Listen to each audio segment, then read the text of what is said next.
Thanks everybody for coming. My name's Phil Hood. Don't joke. So I'm Phil Hood, I'm the GM at Walcha Council. Official as of Wednesday this week, so yeah, mate. Yes, all of you. Well done.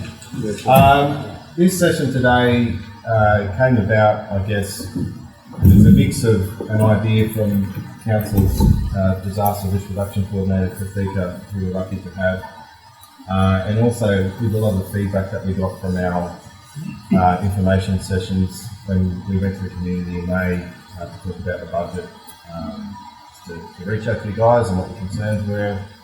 A lot of those concerns came up to us about bushfires, disasters in general, how that was managed the last bushfire that we had, and a bit of nervousness, I guess, heading into the next season and future seasons.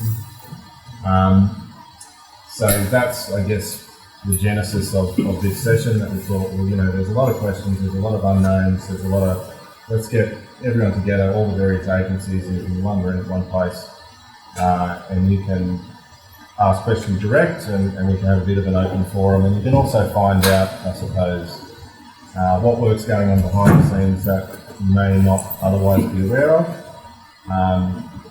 You know, these agencies don't sit around on their laurels just waiting for the next disaster. They're full-time employed, they're working all the time. I guess one of the first things I'll do before I get too much further along is to acknowledge the country. So we acknowledge the Dunghutti people as the traditional owners of the land that we meet on. We pay our respects to the elders past, present and emerging. We acknowledge and recognise their continuing connection to the land, water and the community of which we are a part. The other thing that I'll point out before I get too much further is that we have Tom up the back there with a camera. So the session today is going to be video and audio recorded. The reason for that is not everybody can make it to this session, and we feel and hope that the session will be quite valuable, so it'll be good at the end of today, whatever questions, whatever comes out of today, but that's available to everybody. So don't worry too much about, you're only going to have your back of your head on the camera most likely, but we are being video and audio recorded, and that'll be available at the end. There'll probably be a link via our website. It'll be hosted on YouTube most likely, but we'll get that out to everybody so you can see how much I'm duffing up the intro. So the way today's going to go, after I wrap up, we'll have, like I said, a number of agencies. We've got Rural Fire Service, National Parks and Wildlife will be talking. We've got a representative from Forestry as well, SES, and at the end of that there'll be just a general Q&A, and hopefully we wrap up around 12 o'clock, and there'll be lunch provided as well. I guess the other thing that I'll just mention is that we're here to have that dialogue and to have those questions and to try to get value out today, but today's not designed to be a criticising, blame, shame, this is what you should have done, this is, you know, disasters are inherently unpredictable, bushfires especially unpredictable, which is what the main focus of today is, but a little bit broader than that as well. And there's always lessons to be learned, there's always things that we can do better.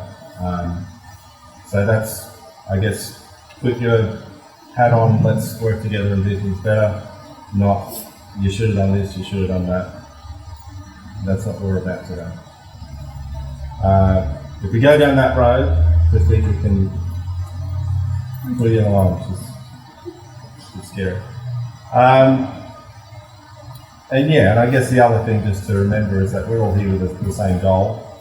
You know, everyone's here about reducing those impacts from disasters on the environment, on property, and also to avoid any human casualties, which is our number one goal. So we're all working towards the same goal, and I guess just keep that in mind as we go along. So I'll hand over first up to Matt McKean from Rural Fire Service.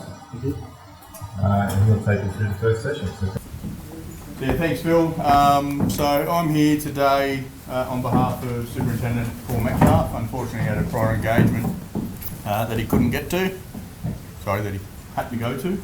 And he tried desperately to change his schedule around to be here. Unfortunately, that didn't happen. However, I will do my best to talk about what we've been up to as far as preparing for the upcoming bushfire danger period. It does work, it's beauty. But I'll get you out because I'm going to get tangled in paper, as I normally do. So what we've been looking at, so the seasonal outlook, as you're aware, summer 22-23 saw a shift from the saturated soils from the rains that we've had to the more typical drier climate that we're seeing, which is what we see typically. So with the previous favourable growing conditions, we've obviously seen some excessive grass growth, and that coupled with some reduced stock numbers means that we're likely to see some fast-moving grass fires through our landscape. So with the heavy to moderate frosts, yeah, we're expecting to see those fires early, and we're already actually starting to see fires running quite quickly through the landscape across the New England zone. So it was only the other day we were chasing a fire in 40k winds across the paddock. So, and that was under some relatively benign conditions. It was just driven by the wind solely. So this is a snip of the AFAC seasonal outlook. So as you can see, AFAC's expecting an above normal fire potential west of the divide, and that is us. So that is what we're preparing for, but our preparation is pretty standard to what we do across the season. So Matt, just that map. Yeah, I noticed there you've got the blue, if you can flick back. You're saying it's below. So just to note, this isn't an RFS slide. Right. This is an AFAC prediction based on climate modelling, which is... Yeah, a lot of the country in the blues, all the country that burned 3 years ago, and to me it's got correct. the most enormous load of fire potential. Again, it's just model, it's just an idea. We're going to gear up for the season the same as we do every season, making sure that everything is ready to go. And if we go to the next slide, I'll go through exactly sort of what we're doing. So looking at our equipment and assets, so all of our New England trucks, so from Armidale, Uralla and Walcha Shires have all been inspected. They're all safe and operational ready. The end of last financial year, we took on some capital work, so we were able to secure some funding for more water storage at a couple of our stations. We've looked at improving some facilities as far as toilets and security and that type of thing. Working with our aviation specialists, we've identified a predetermined dispatch triggers, which means an aircraft will be forward staged on high fire danger weather days. Depending on what's happening across the state, they'll stage the aircraft where they're going to be most effective. We're continuing to work with Walcha Council on the upgrade of the airbase out here at Walcha, so looking to secure some funding to improve the pumping, a more consistent power supply and that type of stuff, which is going to better support our port operations. And as always, heavy plant is a pretty big focus for our organisation, particularly at the moment. We don't have a lot of plant operators on our register, so our team is currently chasing more operators, so we're cold calling operators to see if they're interested in explaining the new systems that we're using and trying to get people on board. So technology integration, so we have a number of new systems that the RFS has invested in. So this is Athena, it's one of them. It's been released this year to the RFS to see how it goes before it gets released to our partner agencies as well. So Athena is an intelligence gathering platform that gathers a lot of data from a lot of different sources and gives it to us all in one spot. So meaning that we can turn things on and off and we don't have to go into multiple different systems. So what you're seeing there is a potential for fire run based off what we call Phoenix, which is a science-based modelling platform. Now that prediction is based on no suppression activity, and that gives us an idea of where the fire is going to go. And you can see the little house symbols in there. The multiple houses in one says that there's multiple assets there. We can turn on social media layers, so if somebody's taken a photo of the fire and said, hey, there's a fire in Walcha, that's going to pin it to that fire location, and we can actually start to gather that visual intel as the situation unfolds. Pretty cool software. So mapping, so the service has just invested in a platform called Fire Mapper. So it allows for real-time data collection from the field and data sharing at the same time. So I can be out on a fire ground and map the fire ground, and I can share that with everybody else on that fire ground by sharing a QR code and giving a token. So when we get strike teams in from out of area, we can give them access to the exact same data that everybody else is seeing all at the same time. Computer-aided dispatch. So this is now implemented across the state, and what that means for our communities is we're getting fire trucks out the door a lot faster through the use of this technology. So as the 000 call taker is taking the call, they're populating the data into our operational communications centre, and we're getting trucks out the door within about 30 seconds to a minute of that 000 call being taken. It does come with some data issues, but more often than not, the location is pretty reasonable. Automatic vehicle location. So when we couple the two together, CAD and what we call AVL,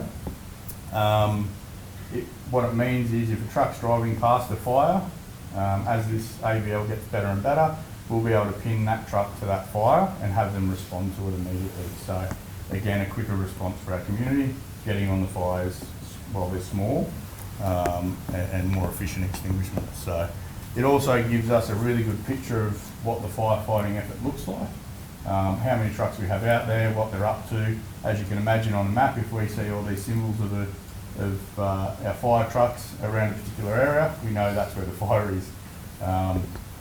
The stuff we've seen recently is our crew leaders will get on the radio and say, I'm now driving the extent of the fire, and we can sit there and map it off that. So what that means for our community is we're being able to provide more accurate, more timely information as the situation unfolds.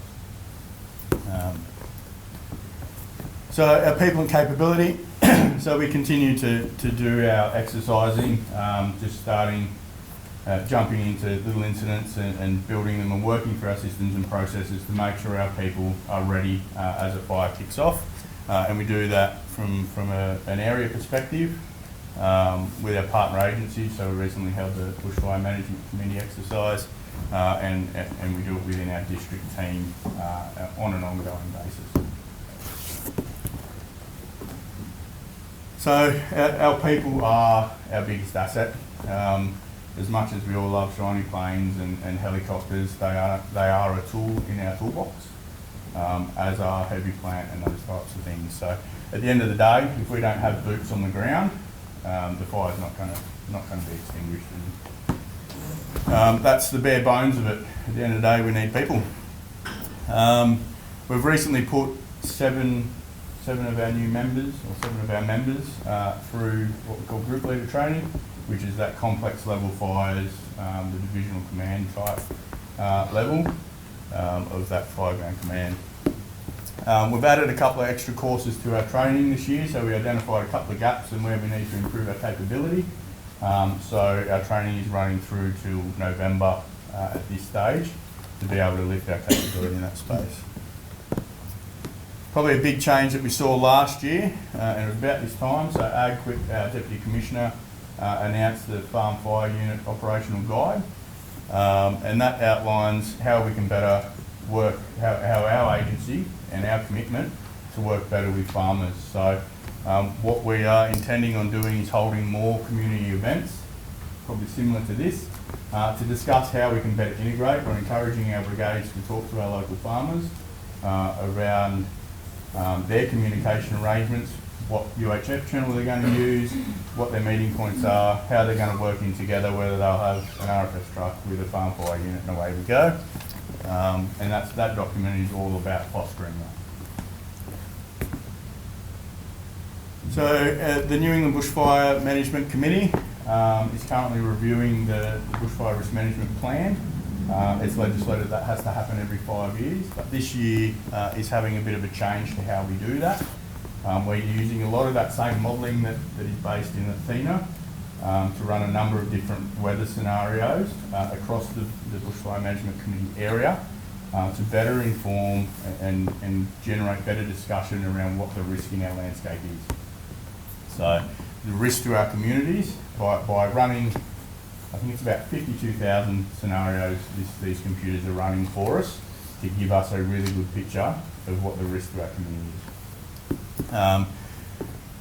I believe the process should be wrapping up in about 6 months, all things going well. Once that's done and the draft plan is created, that will come out for public consultation, and that's your opportunity to have your say on that level of risk in the community. We have already done one part of the public consultation. However, there will be another one in about 6 months, and we'll make sure, again, we'll try and have some more community events like this, bring the Bushfire Management Committee together to talk about that with you. So this is just a bit of a picture about sort of what the process is. So we're grabbing all those data inputs, the different map layers, the ignition histories and those types of things. We're throwing that into the computer system and seeing what comes out the other end. We're gathering with our partner agencies and land managers to talk about their fuel management registers and how they're managing their fuel load across their landscape.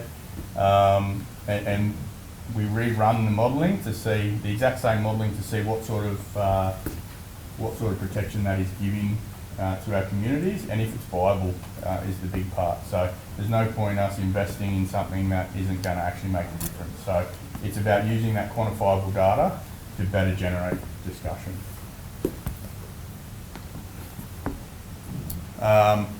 So following the review of the Bushfire Risk Management Plan, the Bushfire Management Committee will be conducting a review of the Fire Access Fire Trails Plan for the New England Management Committee area. And that'll bring us in line with the identified risks across the area. So just on the maintenance of fire trails, so in order for, the RFS is the responsible agency for fire trail management on private land. In order for us to be able to support the maintenance of fire trails, the fire trail needs to be captured in the Fire Access Fire Trails Plan. So the committee did a whole heap of work, it was probably 5 years ago now, on identifying strategic trails. And the strategic trails are our #1 priority before we go to the more tactical trails. So, Matt, can I just ask a question about that? Because I read recently in the paper that the state government's cut the funding for fire trail maintenance. okay. Oh, I haven't heard anything through formal channels about any budget for fire trail maintenance at this stage. Happy to take it on notice, and I'll see what I can find out. Can you make a note of that, please? However, we do currently have our fire trails officer based at our North Eastern Area Command Office in Coffs Harbour, looking at some of our strategic trails and the vegetation maintenance through there, and what our process is and how we can actually get that rolling more efficiently. So hazard reduction, so we've done a number of hazard reductions this year. As you can see there, a couple around Noundock, they were identified by the brigade of some areas of concern. Mount Mutton at Urella, Duckett's Quarry, Lyndhurst, and a few smaller burns to assist landowners. So we've had a number of landowners bring some burns to our attention, and they needed some assistance. More than happy to provide that assistance where we are able. Got a couple of HRs ready to go, or hazard reductions ready to go, Wallamombi and Woolbrook. Looking forward to getting them away. And a number So a number of burns still at planning stage, which will continue to develop, and as the conditions allow, we'll be sure to pull the trigger on them. As I mentioned before, if you are looking for some assistance to burn a block, if you're identified a bit of a concern on your property, we're more than happy to assist where we can. Be aware, we do cover 3 LGAs, so it's about 8,500 square kilometres that we look after, and we have 36 brigades to manage. So any requests we get are on a highest risk, most effective basis. So we do only have limited resources, but we manage those the best we can. With your hazard reduction, mate, TSR western end of Crowder Street hasn't been touched in about 20 years. We drove through it this morning. There's so much fuel there, it's not funny anymore.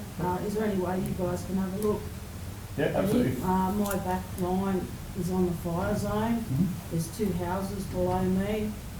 If it goes up, you won't hold it. I know a lot of youth go up there on their motorbikes, so I'm thinking with this drier period coming on, it's only a matter of time before it catches alight.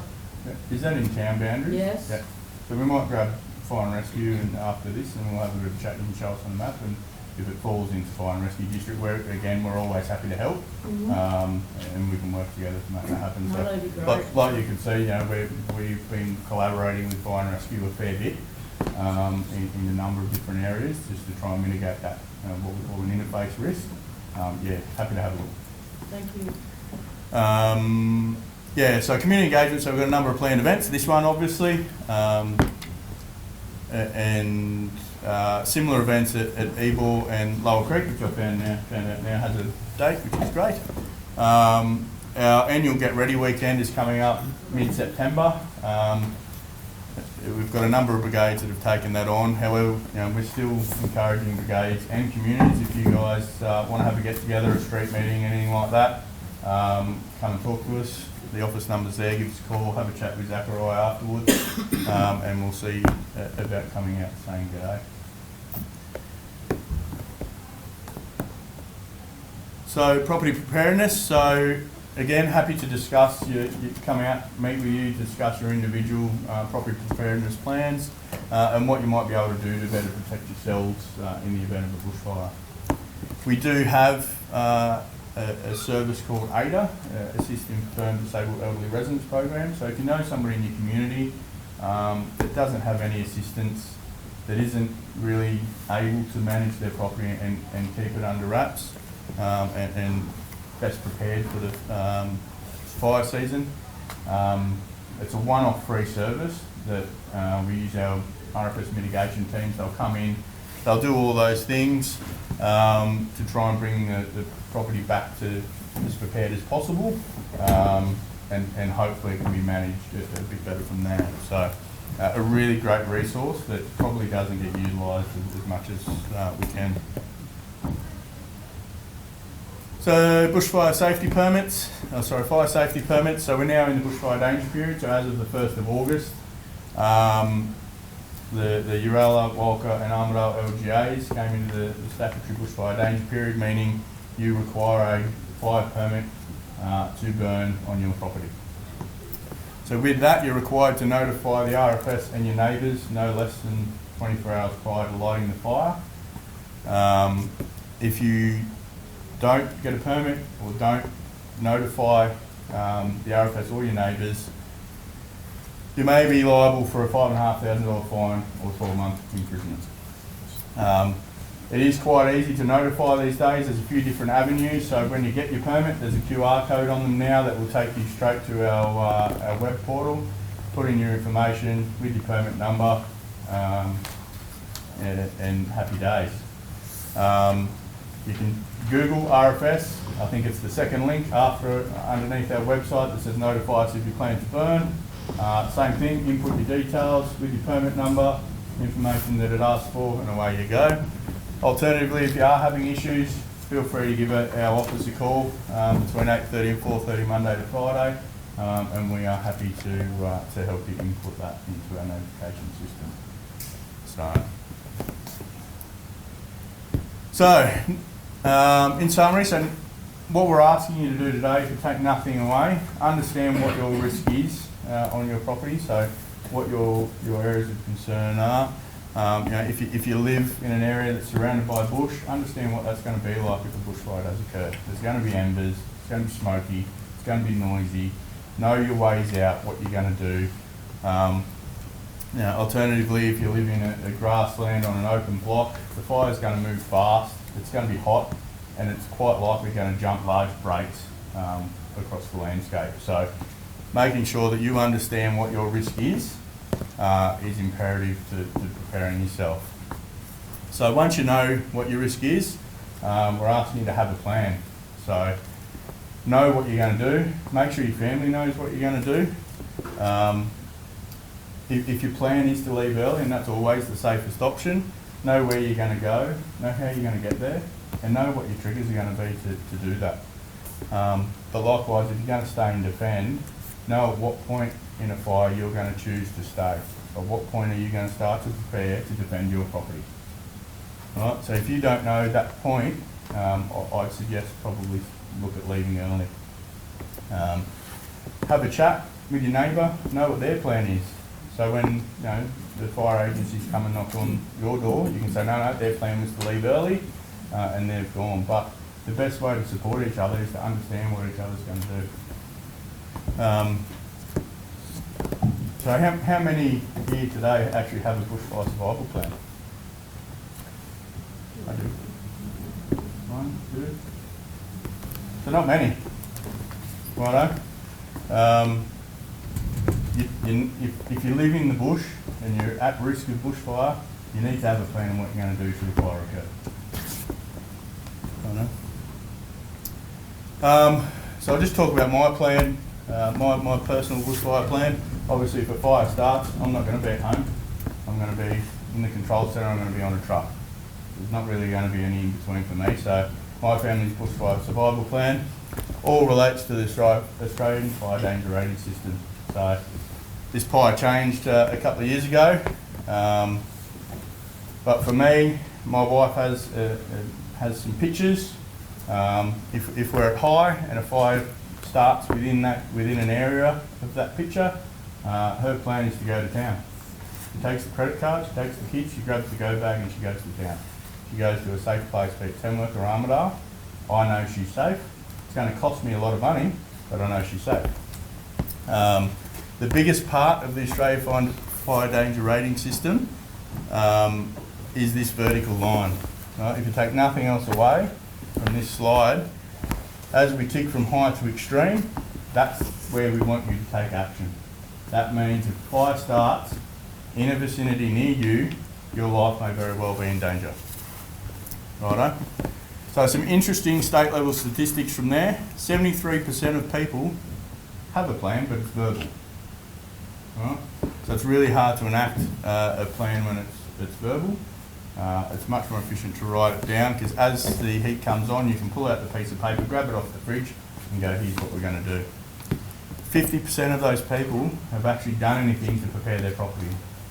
So the plan might be to stay and defend, but they haven't actually prepared their property. I know. And 90% of those people say that the plan is to leave early, however they wait for us to send an emergency warning or direct them to leave. For me, my plan, if a fire starts on those days in that vicinity, my wife goes to town. She doesn't wait for me to tell her, she doesn't wait for the RFS to tell her, she goes to town. That's the safest place for her to be. So, how do we stay up to date as a fire starts? We can download the Fires Near Me app.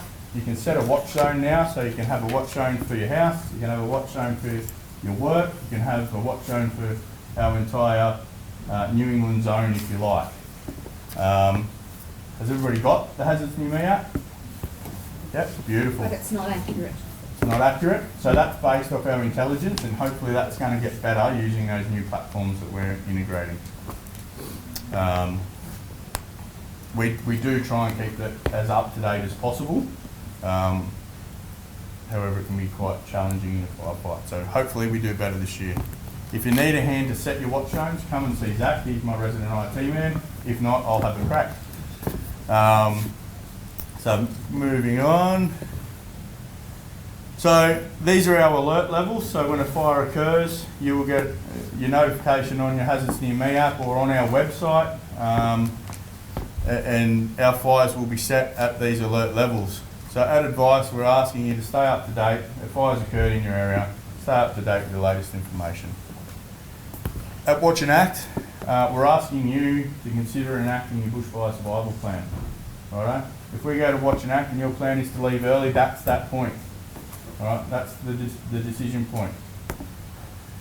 If we hit emergency warning, generally you need to take action. If you're in that area, you need to take action because your life is in danger.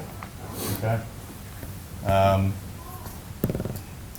don't know how better to put that. If you don't take action, you know, it's a very real possibility that you may lose your life. Okay. So just in closing, the RFS is a community-based organisation. Like I said earlier, we rely on boots on the ground to do things and do it right. We rely on people giving up their most valuable commodity, and that's time. We are all time poor, particularly in this day and age. So if you've ever considered volunteering and joining the Rural Fire Service, now is a great time to do that, because we can always use more members and use more boots on the ground. So if you have any more queries or you just want to chat, grab us after this session, give us a call on that number between 8:30 and 4:30 Monday to Friday. And yeah, always happy to have a conversation. At the end of the day, in the words of Superintendent Paul Metcalf, together we can, and we need to be working together to better protect each other. All right. Thank you. Hello everyone, Aaron Simon from National Parks. I'm the local area manager. I know most, I think, so thank you. So firstly, thanks everyone for coming and for the community to give up their time to come and listen and ask questions. I appreciate it. And just wanted to acknowledge the passing of Greg Schaefer as well, who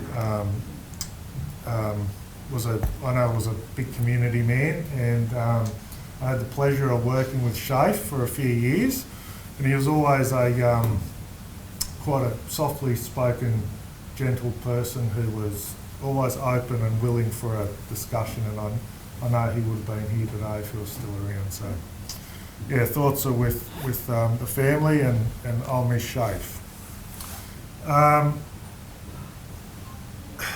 Yeah, so look, I thought I'd just start by taking the opportunity to just talk a little bit about the management area,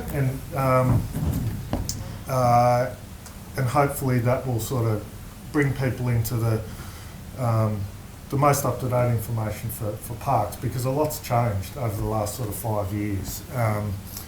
You know, I know there's people in the room that have lived in the Shire for a long time. The park, you know, sort of come together as a big consolidation in the 80s. It's been slowly built up. When I say the park, I'm talking about the Eastern Falls country, Oxley Wild Rivers. And you know, it's been built up over the years, and it's still sort of growing to this day. So the area that I manage covers, it's nearly 300,000 hectares, and it's spread, you know, we've got a lot of the Eastern Falls Gorge country.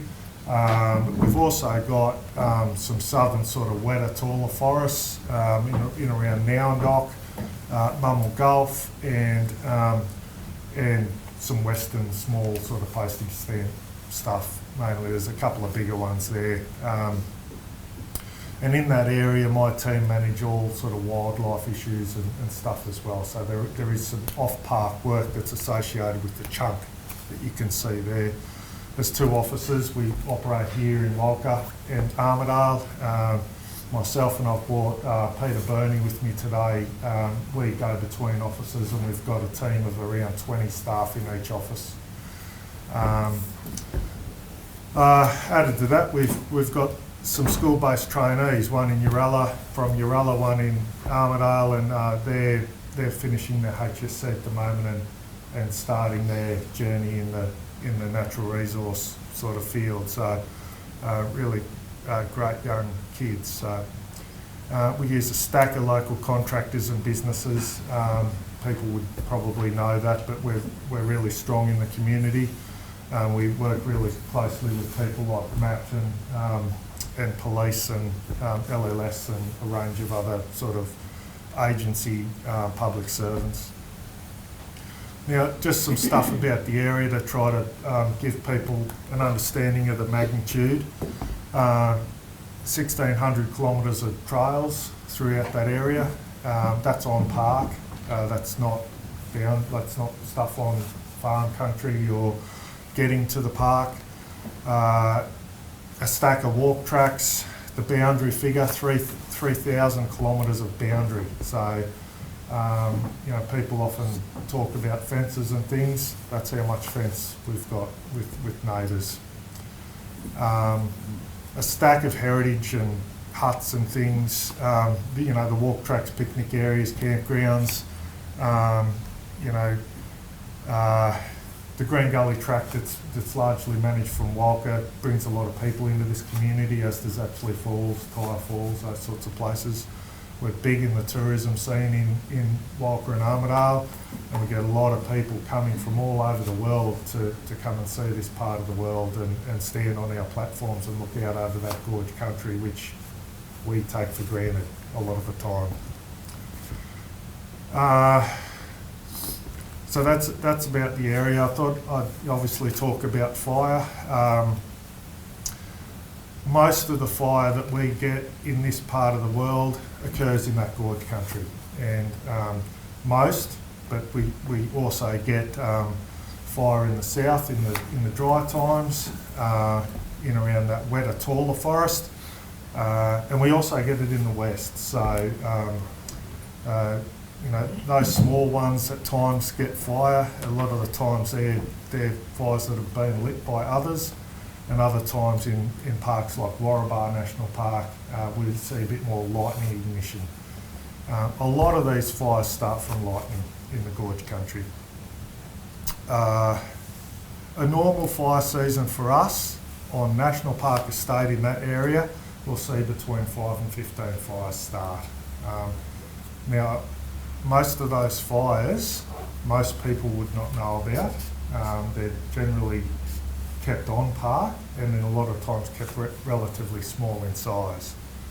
But obviously, at times we have big fires, and it depends on a whole range of things, as we know.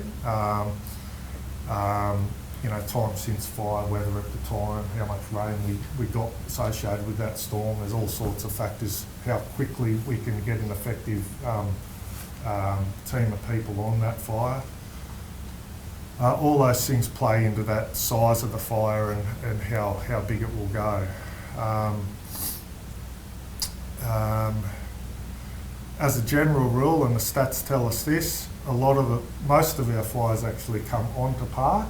We're very successful at holding fires that start on park, and that's been a long-term proven statistic.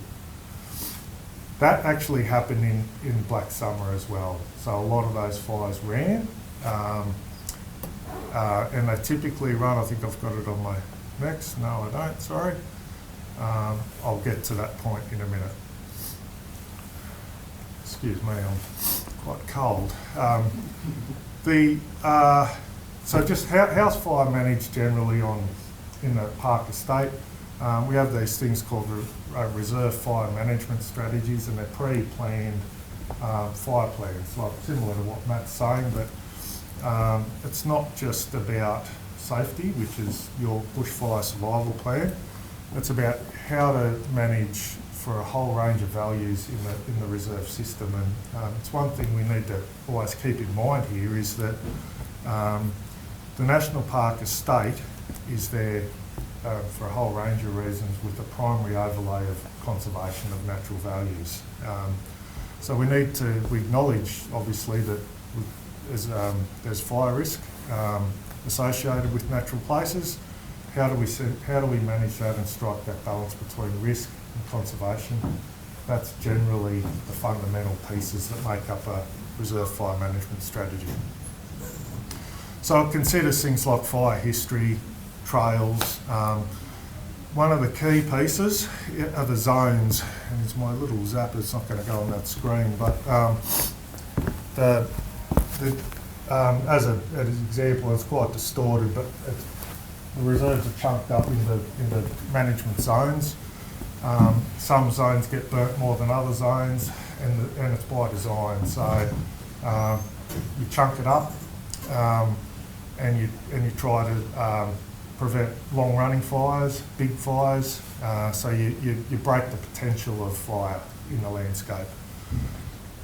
A lot of national parks are managed in what we call land management zones, and they're for conservation reasons. So we're in a fire sense, we're preventing or initiating fire to manage biodiversity values. Okay.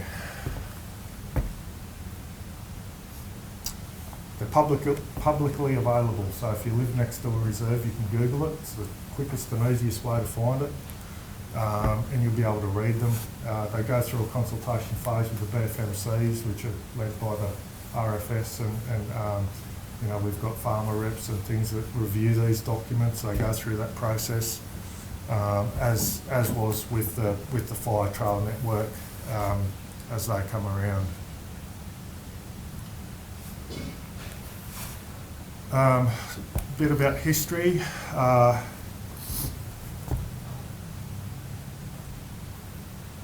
Over the years, the program's got bigger. Now, I've been working in the Walcha Armidale area for going on 9 years now.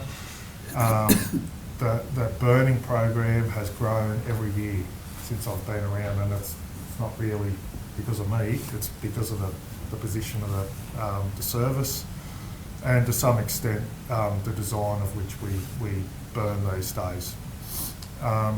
It is in accordance with the fire management strategy, so we don't just go through that whole process and form a plan. We actually then deliver that plan. In the lead up to Black Summer,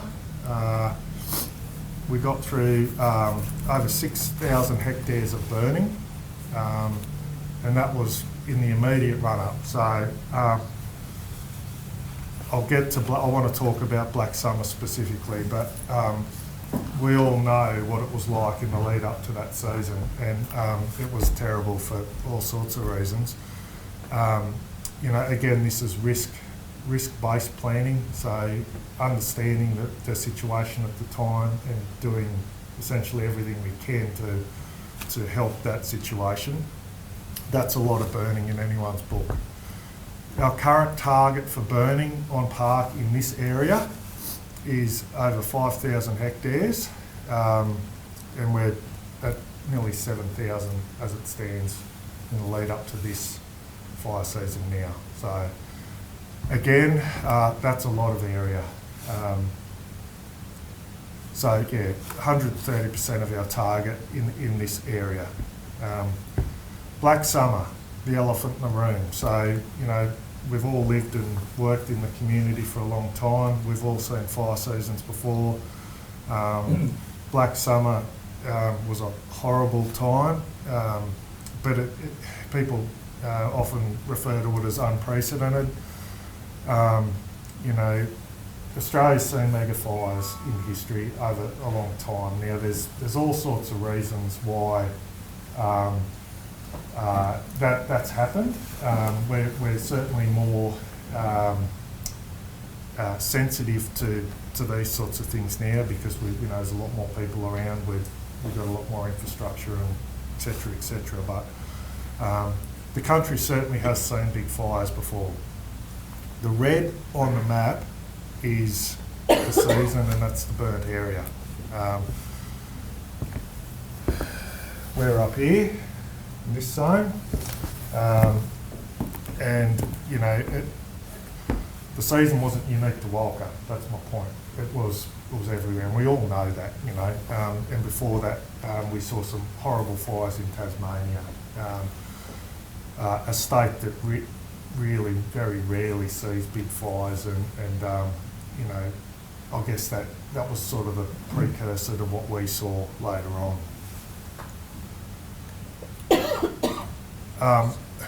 Now, what did we see here in Black Summer? We saw fire that ran east. That's what fire typically does here. Most people are off the land around here. This is the season where we start to get our westerly winds, and they can come through with some gusto too. So that's what happened here, and it's the natural progression of fire in our landscape. Now, on any given ridge or gully in that gorge system, we'll get uphill runs, and that will go against the trend. So we'll see if we get a lightning strike mid-slope or whatever, it will actually come up to the west, up a hill, if that's what the position is at in the local setting. Forested country burned, and as a general rule, now, you know, Rob's made this point with me a few times, and I totally agree. A big part of that is because the paddocks were bare. You know, I personally saw fire run across roads where there wasn't a stick of grass on it, literally burning that humus in the soil. But if it was forested, it burned, and that's the way it went. And you can see from the map, I hope you can see the map okay, and my pointer's not working, but the green is the National Park estate. There is a grey in there as well, which is state forest. And you can see where it's come in and out of National Park. All those areas got trees on them. Oh, where it was paddock, typically didn't penetrate. 85% of the forested land in your backyard burned. The pieces that didn't burn were more rock than they were trees. So, very difficult season. So as I say, we defended very effectively when we could get fire out in the open and take those advantages. The other point that I'd like to make is that the firefighting effort was triaged every day, and by that I mean there was that much fire in the landscape and not enough people to be able to handle that volume of fire that it literally, there was decisions made on a day in, day out basis about where we needed to be on that day. So village protection, things like that. Our National Park staff spent a lot of time doing that sort of work, and it's something we don't normally do.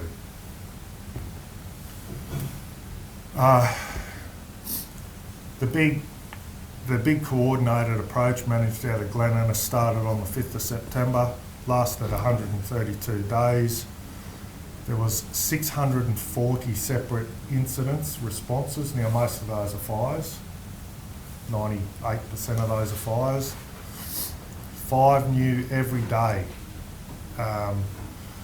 Parks, 10,000 staff shifts over that period. And we're involved in all levels of response. So we sit with Matt mentioned IMT response and management coordination roles, through to delivering sandwiches to firefighters.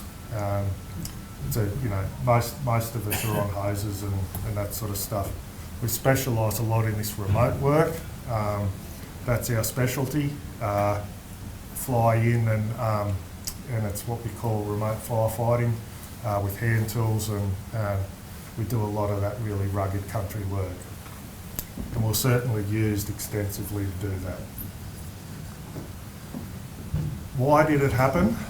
Why did we have that season? Now I said we all lived the drought coming up, and you know, 80% of park staff that live and work in the community are farmers. And feeding stock extensively, trying to get water. Vira ran out of water. You know, the magnitude of the drought was unbelievable. And we can see that just by that drop in rainfall over time, and we all knew what water storages looked like. On top of that, we got some really serious wind and really serious heat. When you overlay that with fuel loadings that are particularly dry, you've got a real potential there, and that's essentially what happened. So this bottom statistic or measurement you can see down the bottom refers to soil moisture, and you can see in March this is moving into our typical dry season in 2019. The 136 is particularly dry, and then we're getting drier as we get in and we move into that spring, and it gets particularly dry, that soil moisture, and it's like a sponge, you know, you get that bit of rain and it fills up a bit, then it drops down. That's what this is measuring. As a comparison, you know, in August in Walbrook, 26. So that's sort of, if you want to think about it, 26 mil of rain to bring it up, the sponge is full of water.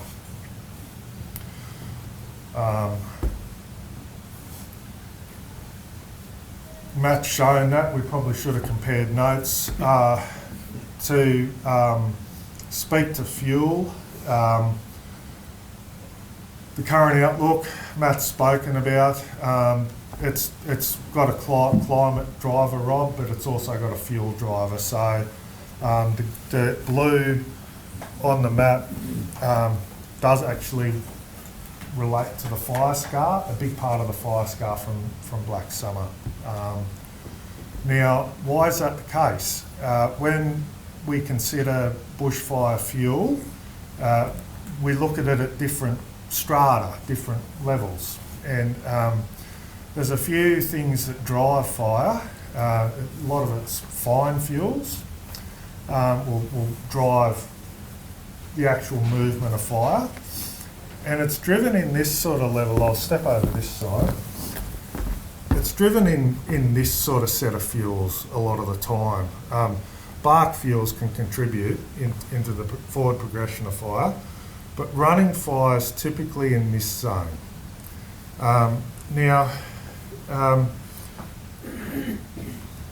when after the fire, we've all probably seen images of it, but some of the gorge country was like a moonscape, and there's nothing left on the ground, nothing, and all we've got standing dead trees.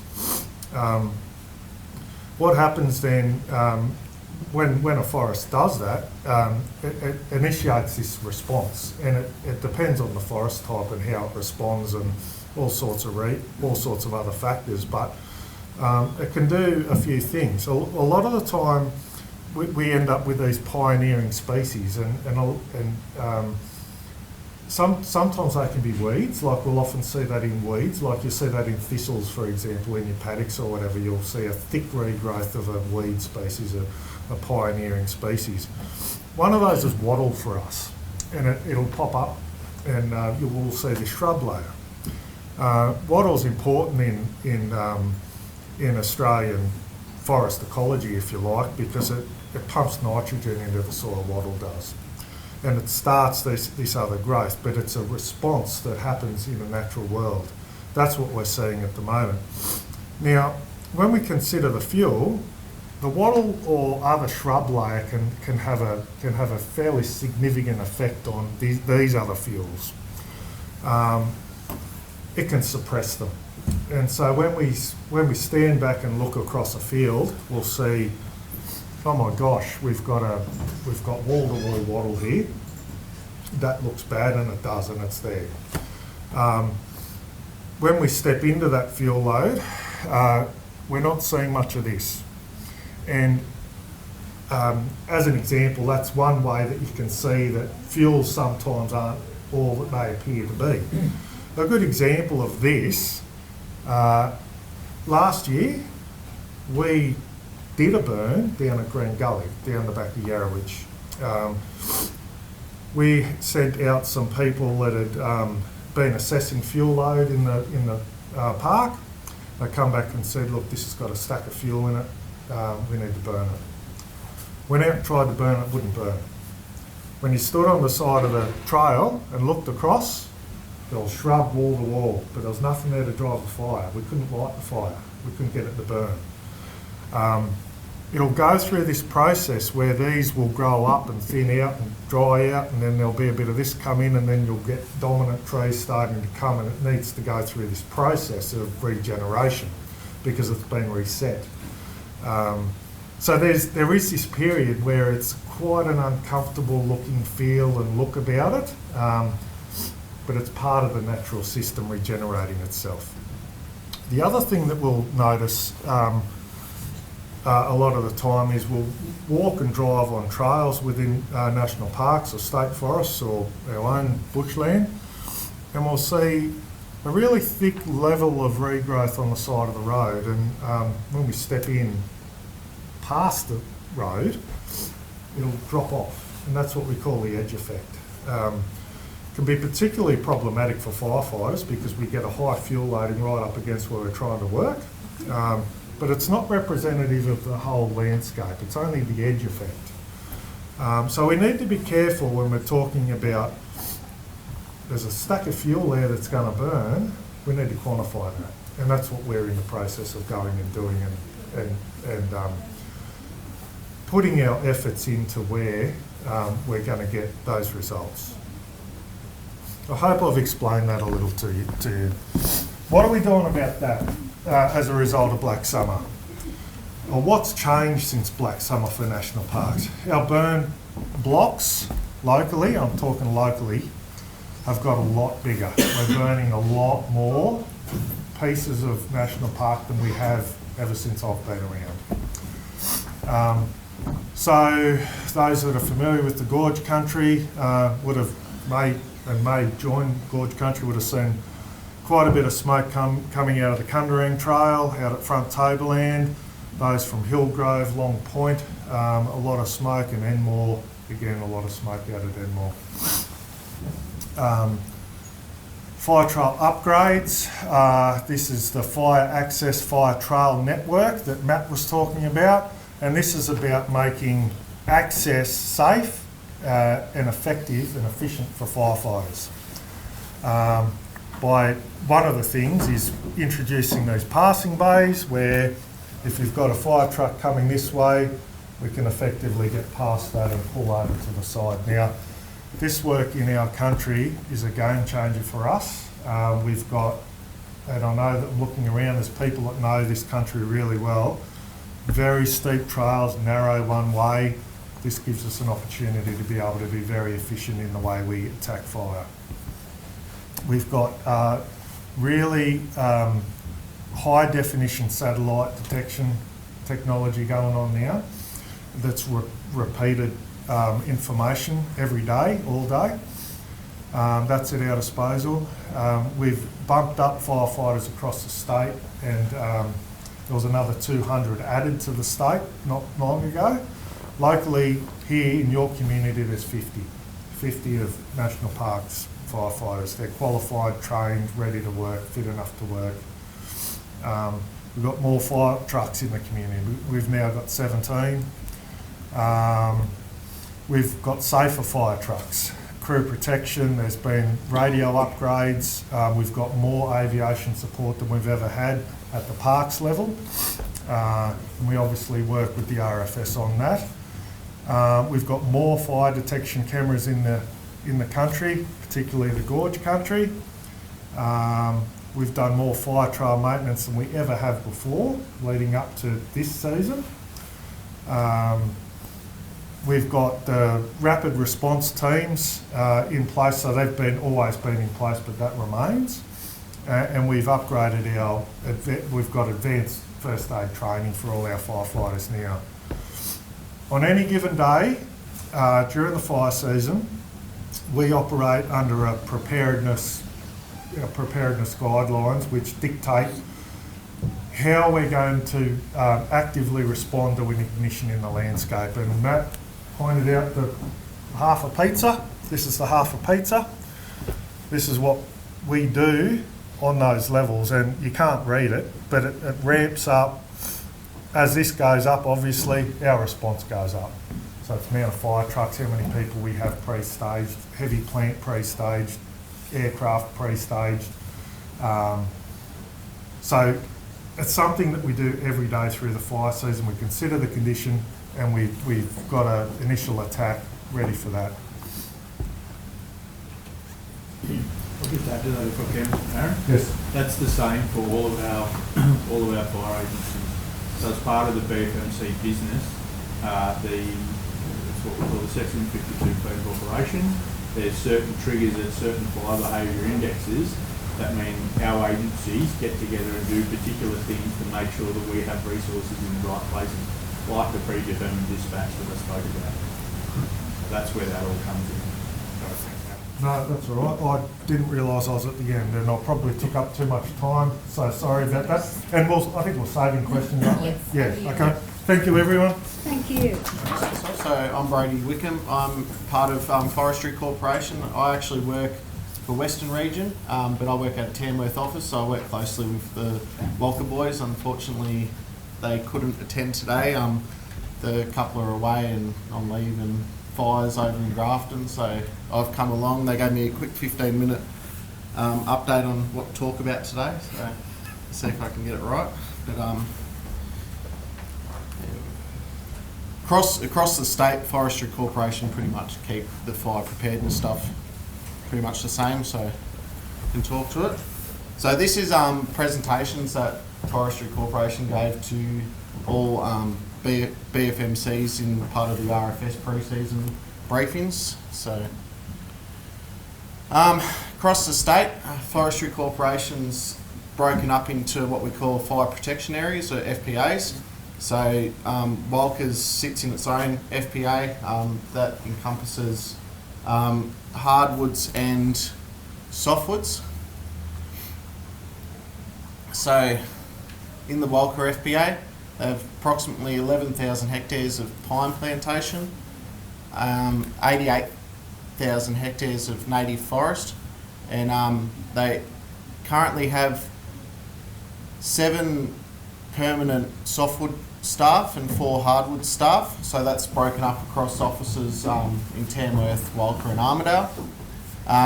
We're also looking at putting on 8 term employees this year, which they're just in the process of finalising at the moment. They're going to be on a 2-year term now.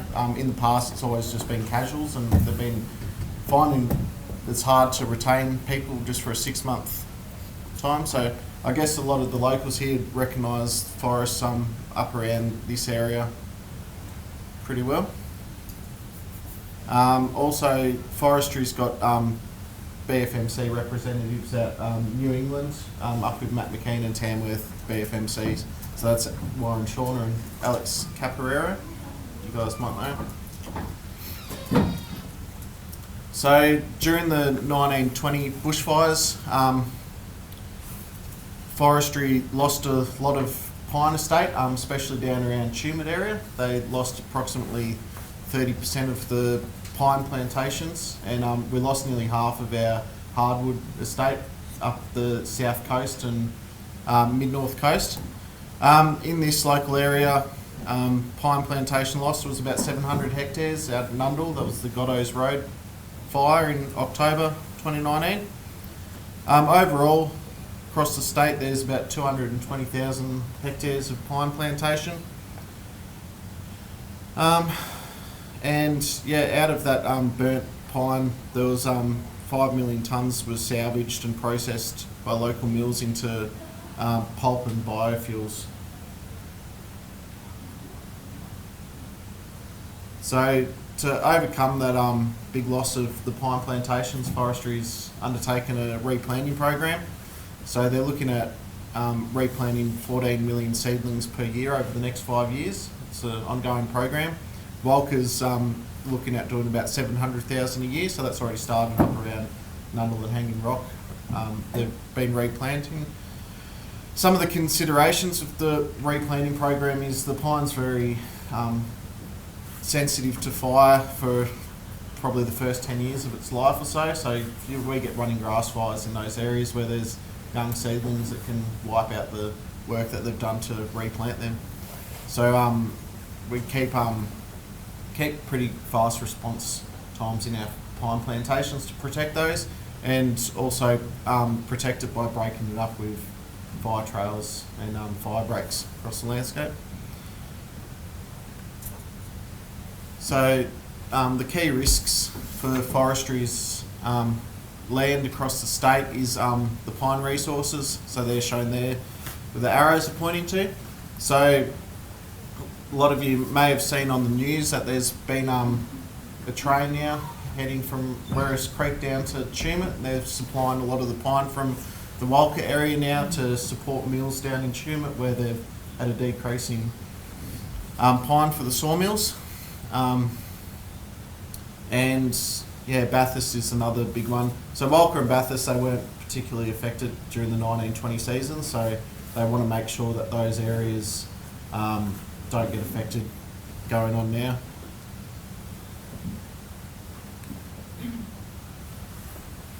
So with the new bushfire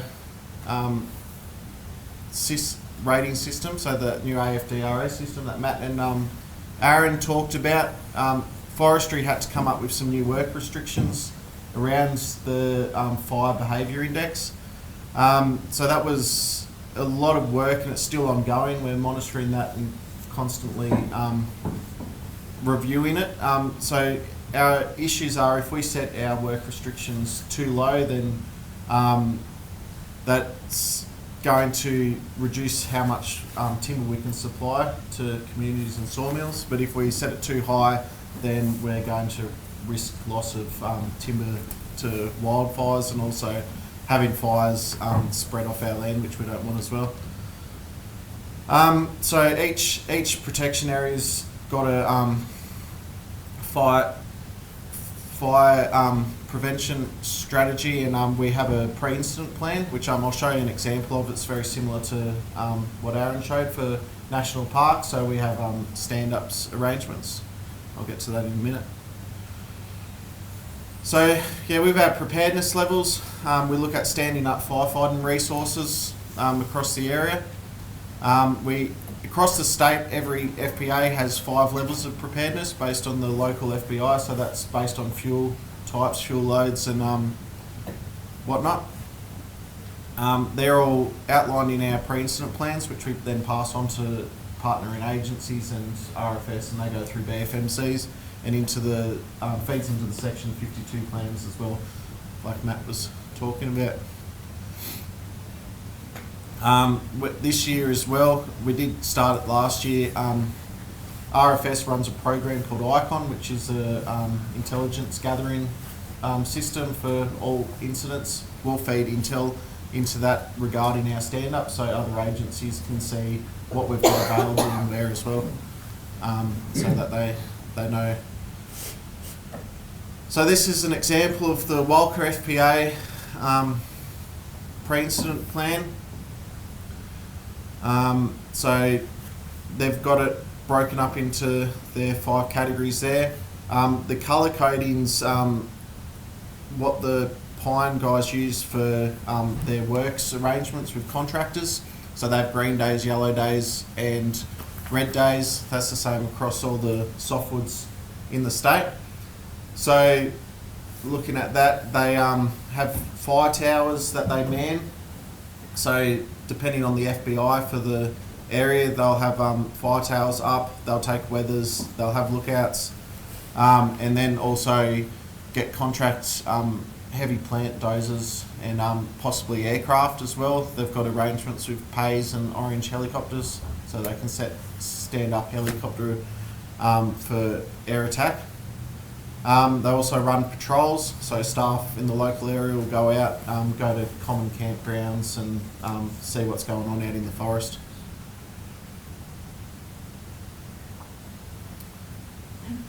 So our preparedness strategies for this fire season coming up. We've got a satellite detection system called Aurora Tech Wildfire System. That uses a lot of different satellites, feeds the system, and then we'll get notifications out of that based on our protection areas. So it's very sensitive, and we can get notified well before a wildfire actually starts to kick off properly. That's really handy. Across the state, we've got 110 drone pilots, trained drone pilots, and we carry thermal imaging, infrared, and mini drones, which are sub 250 grams, which don't require an onerous permit system to put up, so they're really handy for quick fire detection and mapping of fires. All of our vehicles are now fitted out with the new radios, which we can talk with RFS and Parks Fire Rescue. So that's the government radio, which they call the Public Service Network, or PSN radios. So that gives us a lot better communications for the fire season. All of our Cat 9 slip-ons are fitted with CAFs, compressed air foam system, crew protection systems to protect our fire crews out in the field. So we don't have any forestry owned heavy plant in Walcha Fire Protection Area. It's all contracted, and that's done through Brian Smith's and Peter O'Keefe's heavy plant. And as well, we've got contracted helicopters through Pays Aviation and Orange Helicopters, and they can come up here from Bathurst or down from Grafton, depending on arrangements going back to the pre-incident plan. So we run all of our firefighters through fire training camps. There's some photos there of firefighters getting trained.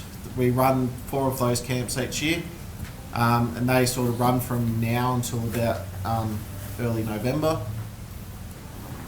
There's been a shift, as I said before, in our employment strategy, so we're putting people on for a 2-year term contract now rather than the previous 6-month casuals.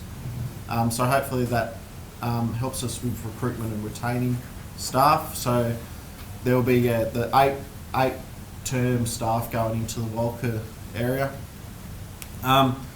As well, forestry's undertaken a change. It used to be a fire branch, which was managed by just a small handful of people that looked after all the fire preparedness and response across the state.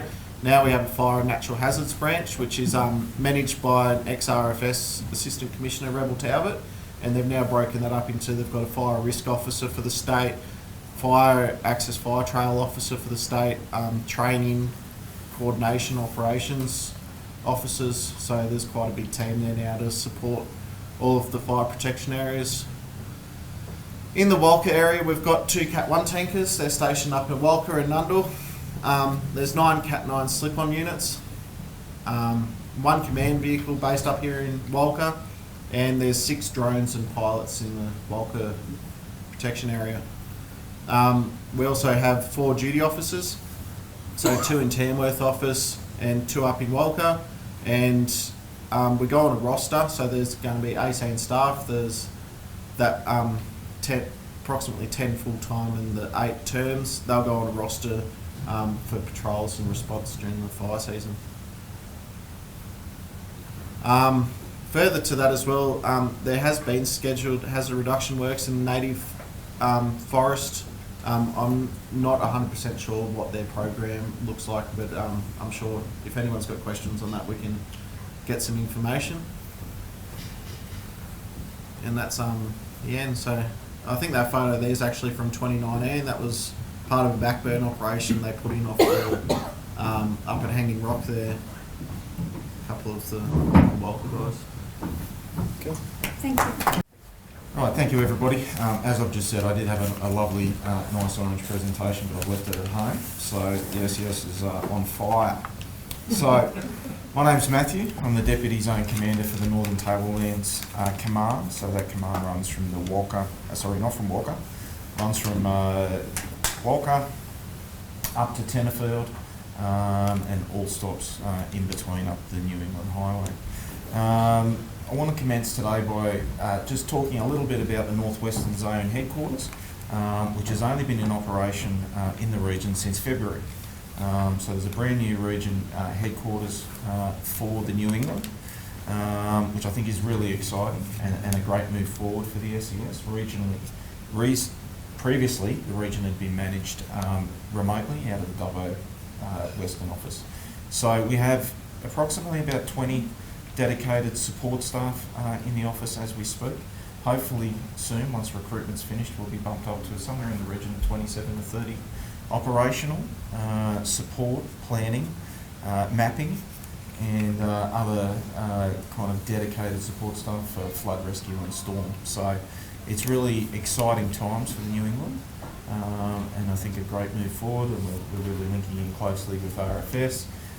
Had some discussions with National Parks and Wildlife and Fire and Rescue and New South Wales Police and all the other agencies about how we can come together and better service Walcha and the New England. Locally, we've got Bob. Those of you that are the local will know that Bob's our local unit commander.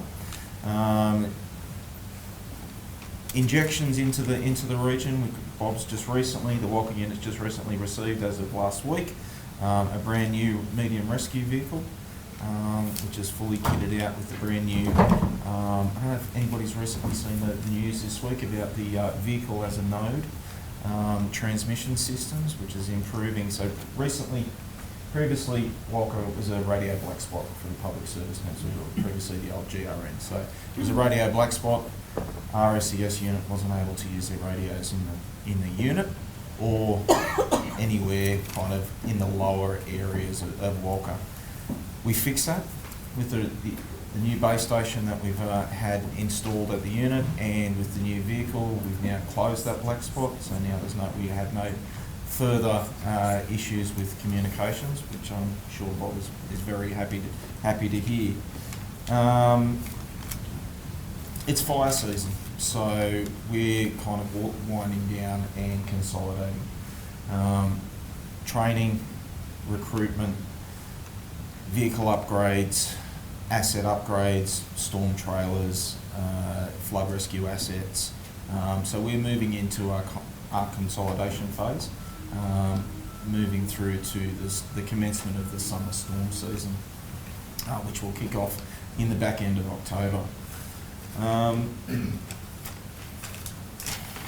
These are hastily scribbled notes because I forgot my presentation at home. So, moving on to a bit of preparedness, some statistics. So, storms are the most costly natural disaster that Australia experiences, and probably all over the world. It's estimated that $217 million worth of damage to property is caused by storms.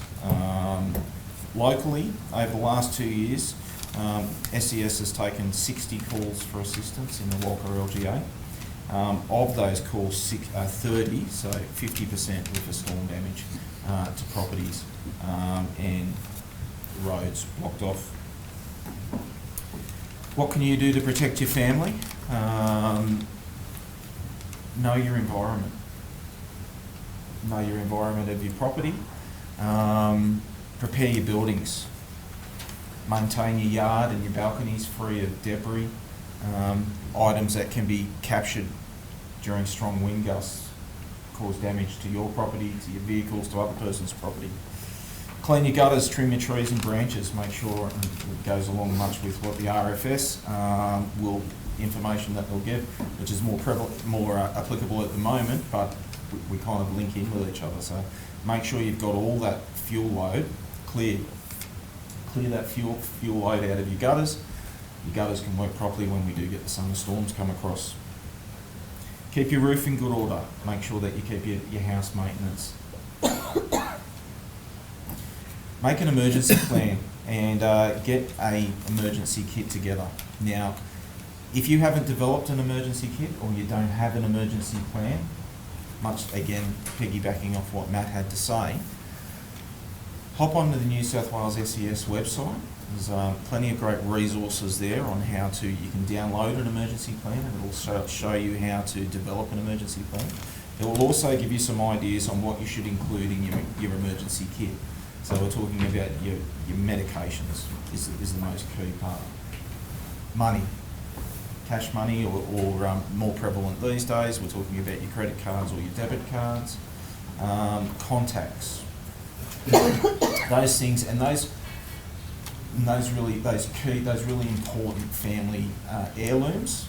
Okay, make sure that they're all in a spot where you can grab them straight away. You can purchase go bags. SES have some awesome options on where you can also acquire some government funded go bags as well. And if you come up and see me later, I've got some excellent examples of go bags up the back there. Animals and pets. We're a farming community here, we're a forestry community here. I think everybody has a dog, a cat, chickens, horses, cattle on their property. Have we thought about what we're going to do with our pets or our animals if we have to evacuate ASAP? Not a lot of people do. I know I don't. I've only just recently moved to the region. I've come up from Newcastle. I didn't have an evacuation plan for my pets. I didn't have a bushfire emergency plan. So there's a lot of things that I've had to consider since moving to the region. Depending on the size of your animal, how are you going to transport that animal? Where are we going to keep it? Where is it going to be safely secured? If it's a cat or a small dog, have you got a crate ready to take it? Does the animal have medication? Do you have 3 to 6 days worth of food? Do you have some potable water or bottles of water to be able to give to the animal? Should you end up at a location where tap water isn't readily available? If it's a larger animal, if we're talking about horses, large dogs, whereabouts are we going to go with that animal? Have we organised a spot? Do we know if council has an evacuation location for your horse or your large animal? Do you have contact outside of town where you can keep that animal for 3 to 6 days? So there's some really important points that you need to think about. That it's not just Granddad's war medals and the family photos. It's how are we going to look after all members of our family, from the smallest to the largest, from 2 legs to 4 legs. That's about all I have today. I want to acknowledge Bob, who's been our unit commander here for many years, a lot longer than I came along. Bob's just recently put his hand up to be reappointed for the next 2 years, so he's made another further 2-year commitment to the zone. As I said, I've only been with the zone for approximately 2 months now. I've got an increased commitment to grow training, volunteer numbers, and our capabilities, particularly in the Walcha region, but up and down the New England. So, thank you for today. Thank you for Walcha Council for inviting us along. Please, if you've got any questions, come up and see me later. Thank you. And we'll kick off. So, anyone have any questions? If you're going to evacuate thinking in fire, should you leave a sign, or who do you tell where you're going? Do you leave your phone number? Should you put it on your property or your front, boundary, or? Yep, great question. Absolutely. The more information you can give us, if you can write with a permanent marker on a window or something to say that you've evacuated to a certain location with your phone number. If our firefighters attend and we know that the house is vacant, we can take certain steps if we have time to prepare. Touch base with you, we can confirm, so our firefighters will confirm with us that you're not there, and we can tick that and say that the property's been checked. So yeah, absolutely, the more information you can give us, however you can get that to us. If you have a pre-canned sign you can stick up as part of your preparedness plan, that's great.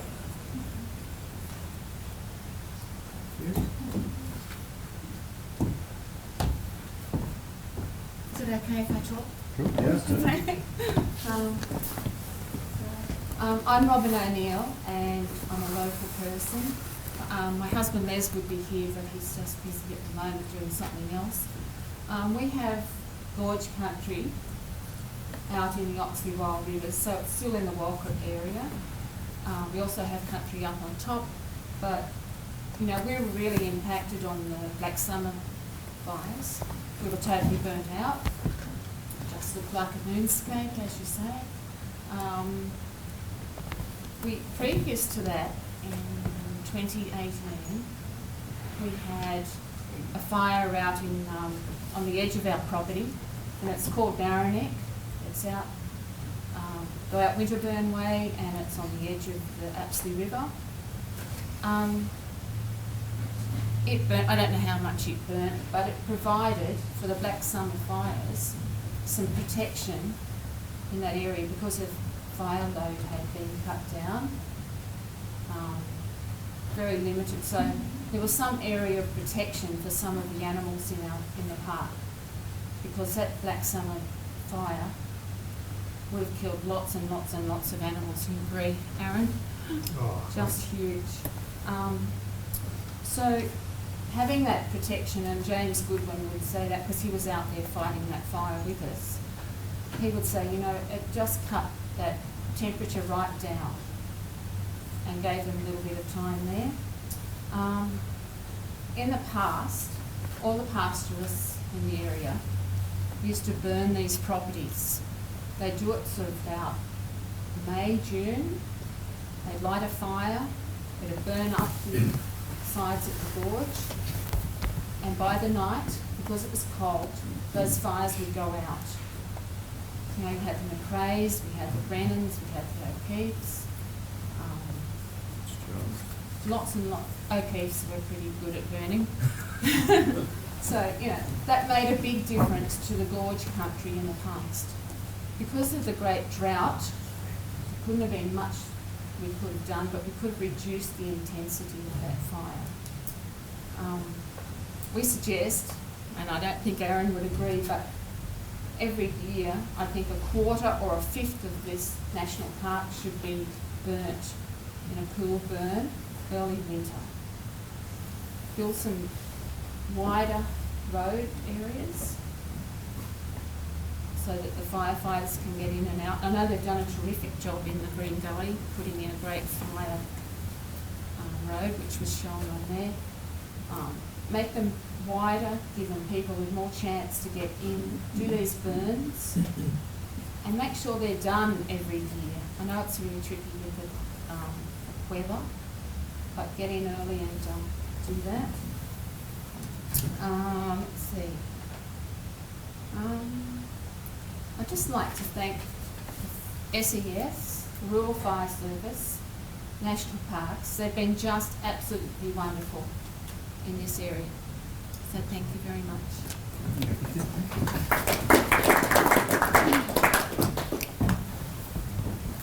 So there's no specific question to that, but did you guys want to comment on anything that was raised there? I think, you know, certainly I've been working with Les and Robin for years and on other things, and certainly got a long history in the gorge country, and it's not forgotten. But yeah, I think what it comes down to for us is there's certainly things that we're doing differently. You mentioned the O'Keefe's, and you know, I've had the privilege of working with both Jeff and Pete over the years, and more recently we didn't assist actually at Jeff's place out at Oaklands just the other day, helped to burn one of his paddocks, but against the park. But yeah, the discussion around that concept and, you know, the differing land management objectives, you know, this is the challenge, and how do we do that? I think, you know, I spoke about bigger burn blocks, and we're rolling that out. I was talking to them as practitioners around how they used to burn, and you know, I'm a firm believer that it does stem back from Indigenous history in the gorge country. You know, we're doing the best we can under the constraints that we've got, and I think that we're getting better, and we're narrowing the gap. But there's always inevitably going to be that gap because we've got different land management objectives. Yeah. Just on that, Aaron, you know, I just noticed that, you know, 6,000 hectares of 300,000 is about once every 50 years you're burning. I understand how difficult it is, and I know exactly what it's like, and even with what Robin said, you know, your country out there now, what are your thoughts on what it's like?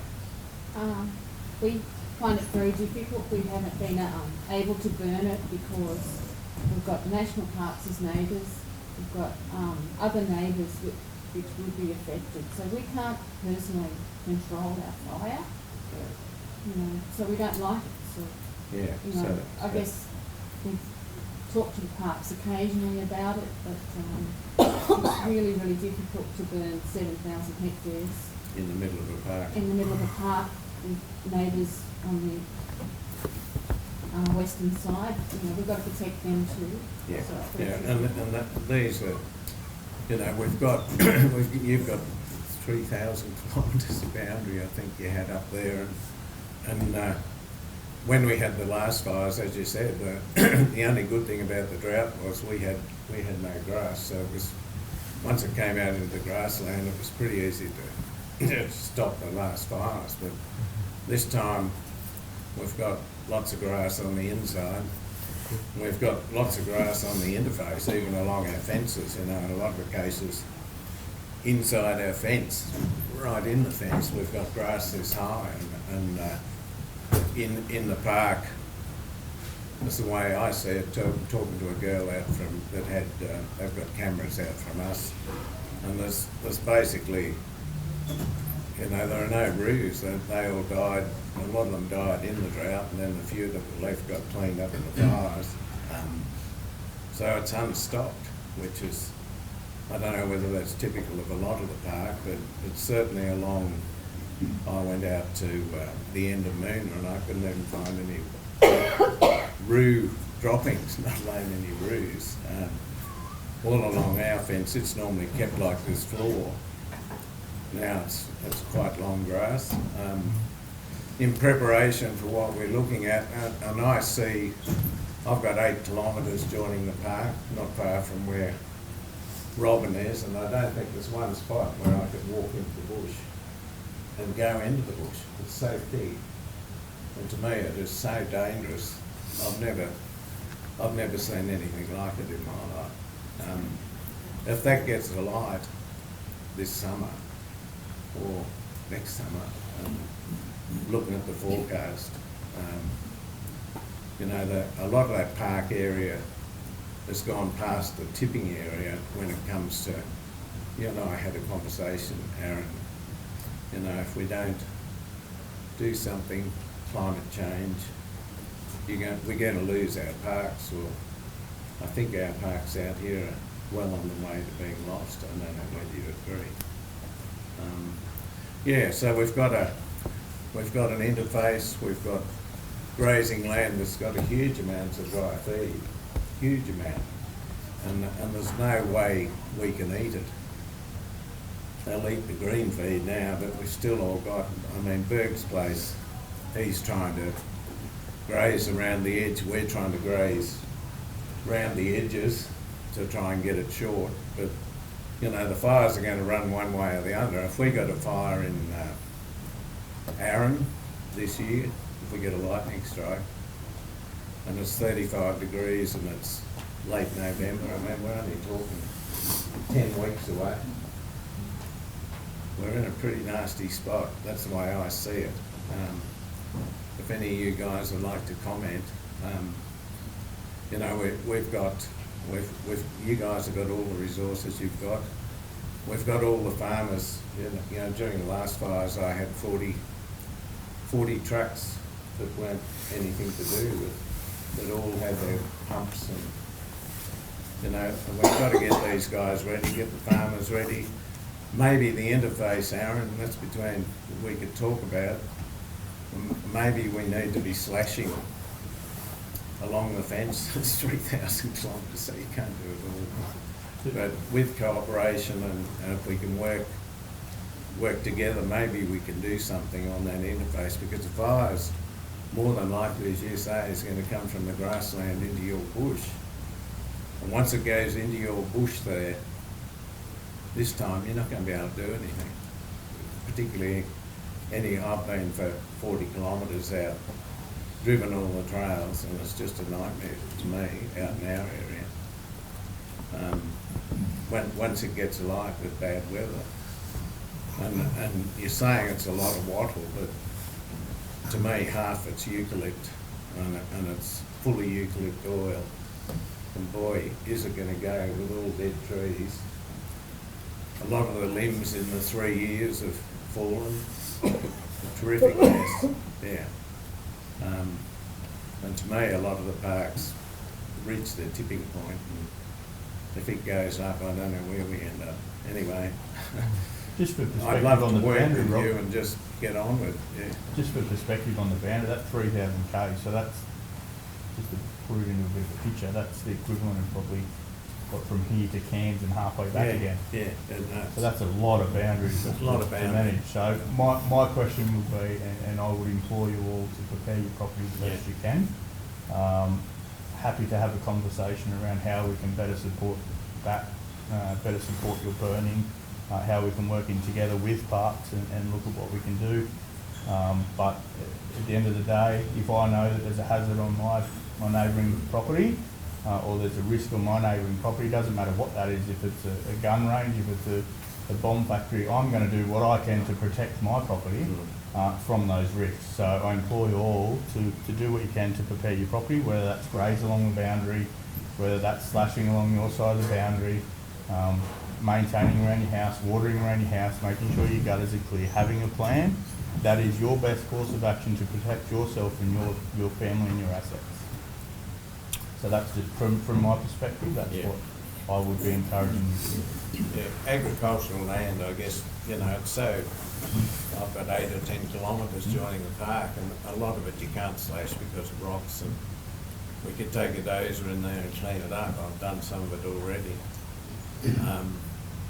But if we could cooperate, I mean, Aaron hasn't got the ability. I mean, with 40 employees, you can't do a hell of a lot, but in cooperation with us, we can duck out and grade it. I think we've got to start getting ready now. I'm just fearful of this summer. I think it's about the conversation, Rob. Yeah, I think raise it and we'll take it offline, sit down and have a conversation about how we can work in together. And also to put a flyer in the Advocate recommending to all the neighbours to try and graze the edge of, try and prepare and graze around their houses, because if they're forecast and we get a heat dome like we did in 19, it's going to be pretty horrible, that's all I can say. Yeah.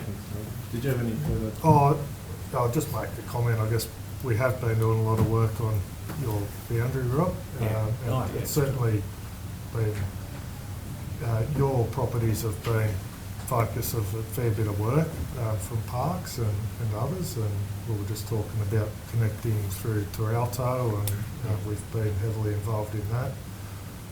But you know, and I said this in our last meeting, was the 3,000 kilometres of boundary isn't all the same situation. So some of it in the gorge country, it's impossible country to do anything with. Others, yes, you've got options, and we just have to assess each situation on its merits. And you know, for example, Berg's Place, we've got against the house there, we've got a trail the other side of the boundary fence because we can. You know, other properties we just can't do that, and so I think it's about the conversation and what we can do. But you know, I'd like to think that we're very responsive with the team that we've got, and that's certainly something we pride ourselves on. So, and we've certainly been. It's not just you, Rob. There's lots of neighbours around, even the Armidale end and the Western Country that are concerned, and we're responding and doing what we can. So. And certainly the farmers want to work with you. Of course, I'm not absolutely. against you. I just want to go with you. We've all got the same objective, absolutely. Yeah. And just I'm the representative on the Bushfire Management Committee for here, Armidale and Umbrella. So that's why we interact a fair bit, and we know what's going on. And it's really good to get together like this. Yeah, terrific. Thanks, Rob. Yep. I've got just the thing I'd like to flag about issuing fire permits with people burning off paddocks that they've sprayed out. I've seen it numerous times, and it happened last year. I mean, people will spray a paddock out, sort of October, November, you know, and there's not a very high fire danger. And then it comes to about January, February, there's not a total fire ban, but it's, you know, it's fairly dangerous to light a paddock up. And these people spray paddocks out with sort of, you know, 20, 30 centimetres of feed in them. And my understanding is that the fire chiefs, if there's no total fire ban, someone wants to get a permit, they're entitled to get a permit and burn these paddocks off. And twice last year, down our way, fires got away. And you know, I asked one of the chiefs, and he said, well, you know, there's no fire ban, I've got to issue the permit. And I approached one of the people and said, oh, you know, I've sprayed the paddock out, I've got to burn it because I can't sell it otherwise. And my immediate response to him was, well, you made the mistake when you sprayed the paddock out in October, November. You should have eaten the paddock down before you sprayed it out, because you've just got an ongoing fire risk. And I think this year is going to be much worse than last year as far as that goes, because people got plenty of feed.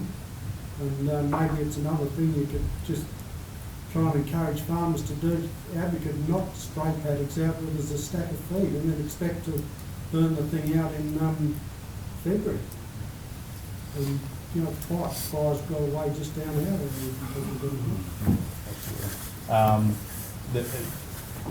So fire permits, we're currently going through a change with fire permits at the moment, but at the end of the day, the way the permit's conditioned and whether the permit officer is comfortable issuing that permit comes down to the individual permit officer. I certainly encourage all of our fire permit officers to condition according to the coming weather. If they're not comfortable, don't issue it. At the end of the day, we need our farmers, our fire permit officers, and our communities just being sensible with the use of fire. If you don't need to use fire to burn a pile in summer, if it can wait till winter to do it, you know, that's the kind of stuff we need to be doing, being more sensible about how we apply fire. But a permit officer can refuse to issue a permit if they're not comfortable. Can I just make a comment there, just on hazard reduction burning, and just to go back to Robin's comments. I think I'll speak on behalf of the RFS, is that there's an appetite there for it, and I think, you know, the ability for us all to work together in that space, Robin, and the situation is, you know, we had one out at Hillgrove just last week where we couldn't burn the national park interface without burning 100 hectares of private land, and certainly work with that neighbour on that. And I think that the RFS have always championed, how can we do this? We do it every few years on the Carro Plateau on the Fitzroy end, and just assist with that and work together. I think it's something that the agencies want to see happen. So please encourage, speak to your people, and certainly happy to do what we can to help. Absolutely. And like I said in my presentation, if somebody wants to burn a lot, we're more than happy to help. They're willing volunteers. If we don't have volunteers available, we now have a paid workforce that we can draw on to support that operation. So even in farming practices, it obviously has a side benefit of reducing the hazard in the landscape. So we will certainly assist where we can. But like I said, it is on a risk versus effectiveness basis. So obviously something on the interface of the township is going to be a little bit more priority than something that is in open bush. I have one here. Yep.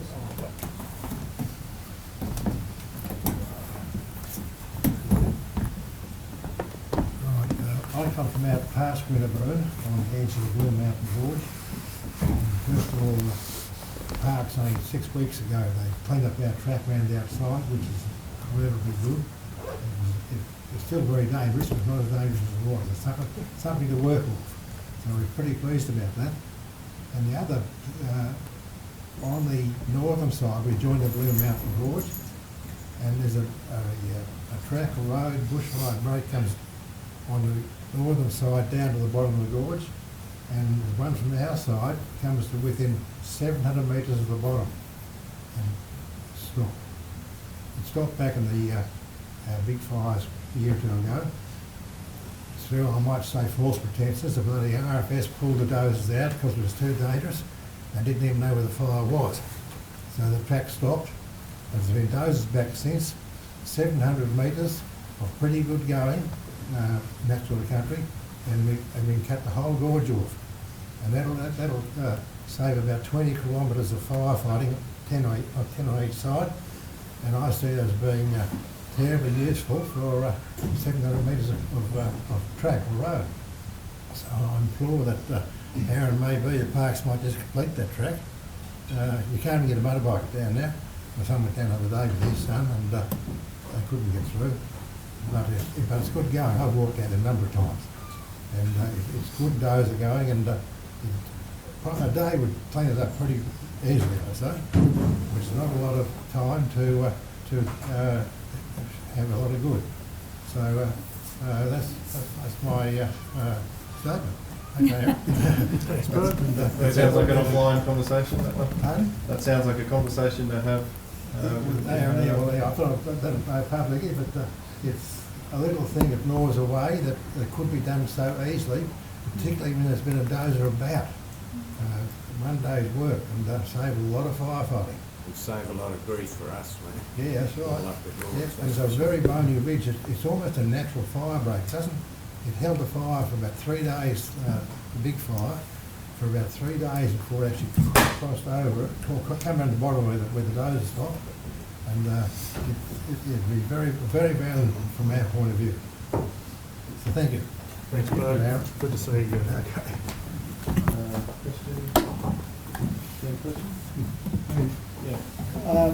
We're about 40 kilometres south of Walcha. There's a TSR, which is about 3,000 acres of land from Walcha to the south. The fire danger's long grass, about that long. It hasn't been used for a long time because whoever who uses it has to put a tape along the road on both sides to use it. Very impractical to use, so there's a massive fire danger most years, and it is public land. You're not allowed to slash along the outside the fence. They say you should do it on the inside. It's actually better to do it on the outside, but you're not allowed to do that.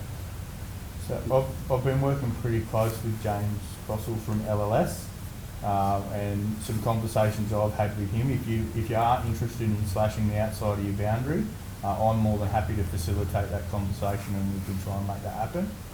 We have done a lot of work. If you saw my slides, we've got a number of TSRs that we're planning to burn, or if not have burnt. But yeah, always happy to have a look at those options and start that conversation as well. It's like the German army, if it gets alight, there's no way to stop it. Yeah. Has it been grazed much, was it grazed much in the last drought? Did the TSR get used by people or when dry times? It's about 10 chains wide, or it's wide in places, but Okay, very narrow. it's a fair bit of, like, there's an amount of trees on it, but Yeah. there's no scrub on it. It's very good land. Mhm. Nothing wrong with the land, but it's got a big, large grass cover. Yeah, Does it go like petrol? yeah.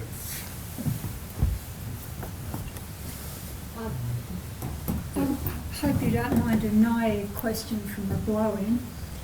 I like them the most. The agencies obviously have demarcation lines in a non-fire season. If there's a huge fire raging, which involves national parks, forest, people's properties, do you operate on a geographical area, like you're responsible for the fire in your area and you're responsible for the fire in your area? Or is there a central command where you're all then under the control of a central body? So once we get to a certain level of fire and a certain complexity of fire, so there's what we call different classes of fire, as that escalates, we will start to come together. So Every landowner has a responsibility to mitigate the fire spread from their property. But as that gets beyond their capability, so like a private landowner will dial 000 and then we come in to help. The same thing with parks and forests. They obviously have some firefighting capacity, but as it gets beyond their capability, we'll all come together to help. And depending on the size of the incident will depend on how big that becomes. So obviously through the Black Summer we saw that our command point come out of Glen Innes, obviously because it was such a massive geographical area, but we had all the agencies in together working towards the one goal. Thank you. And I think it's important that the fire captain that's on the ground in that area, they can make the calls because they got her. You can't even get back to the other place. You know, you can make the calls with smaller things. I mean, you can't do a 10-kilometre burn back without going to where you've got to go. But So this is where these big changes in our technology that I mentioned in my presentation are going to make a massive difference, because we have that real-time intelligence. We can have the conversation around the map. Our group leader that's done the training can draw on their device and say, here's where we want to put in the backburn. Yes, no, maybe, because once we get to a level event like that was, the responsible person from our agency is our commissioner. So we need to make sure that we're sharing that intelligence, everybody's aware of the situation, and we can make that informed decision. yeah, and the plans often come locally when they get they go to the higher office and they accept them. It's because they don't know the run of the land, so the local people get a say in what's happening. The first thing I do, if I get sent to a fire, the first thing I do as an incident controller is grab the local landowner, or the local landowner and the local captain, and we go for a drive and I say, hey, you know your land, you tell me what the fire's done in the past and how we can best fight it. Because at the end of the day, if we're not working together, we're not going to get anywhere. I just wanted to ask about communication with affected landowners and the people next door perhaps. We had an incident in 2020 where we saw a helicopter come and get water out of one of our dams and went over, and we couldn't work out where it went. We couldn't find the fire. I rang James Goodwin, he didn't know anything about it. Went out 2 days later and here's a fire on our boundary. So, you know, the communication of where the fire is, we could have watched that fire and kept an eye on it. Or, you know, is the communication improving? Absolutely. And again, that real-time data sharing is informing that. The platform that Brodie mentioned called Icon is our incident control online.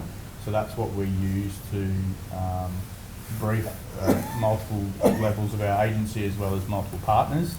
But we input information that we get from the fireground from our firefighters using either radio or hopefully more effectively this new technology to understand where the fire is. When we put that information into this Icon system, that generates to the Hazards Near Me app that I was talking about earlier. Yeah, so you actually have the boundaries of these properties and you know who to ring. We don't personally? have individual contact details. Unfortunately, we don't have that level of detail across our landscape. This is why we encourage you to stay up to date with that information. This is why we have those different alert levels. This is why that Hazards Near Me app and our website are such a really useful information tool. Where we can, we use, parks have got a really good database on their neighbours. If we need to go to councils and try and start to look at contacting people, but we don't have access to individual landowners. So you think that's an area that needs improving? I think, again, I encourage you to stay up to date using the systems we have. I think for us to be able to individually ring landowners, that would just be setting an expectation that we would not be able to meet. If there are fires everywhere, you can't, but if it's only one. That's right. And our crews on the ground, so Chris Luke's our local deputy group captain. He's a local, he knows people. Hopefully, he has the opportunity to come and talk to you. But from an incident management, as things escalate, it gets more and more complex as we bring you have to bring resources in from out of area. But yeah, unfortunately, we don't have access to that type of data to be able to ring people. But our firefighters on the ground will do their best to contact everybody that they know in that area. And I'm just saying, you know, like James Goodwin didn't even know where it was. Yeah. No one. Obviously, they knew where it was because they were using bombing with water.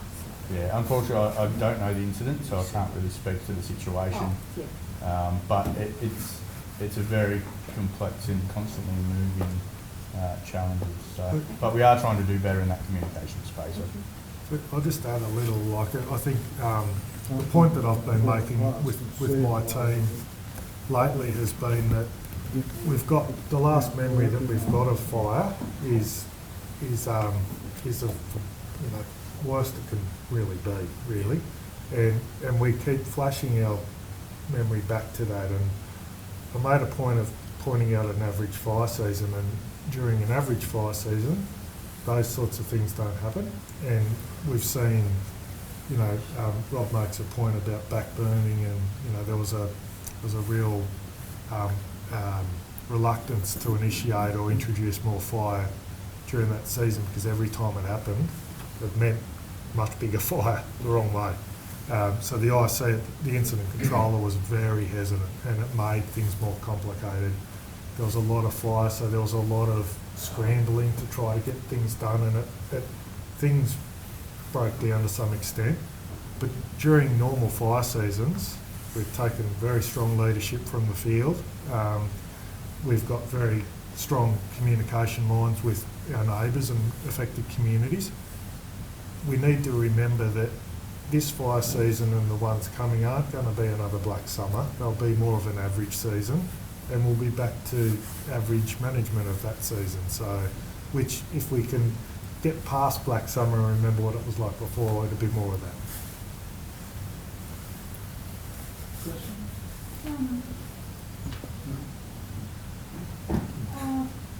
I keep an eye on the landscape water balance to see what our soil is doing. And we were like bumping along, relative percentile ranking was 100, right up the top for quite a while last year. The paddocks were so wet with them driving. It's gone down to a percentile ranking of 10 already in winter. There's no El Nino. Do you see this as being something horrendous on the, in the future, after maybe a year, if it stays that dry? I'm no climatologist,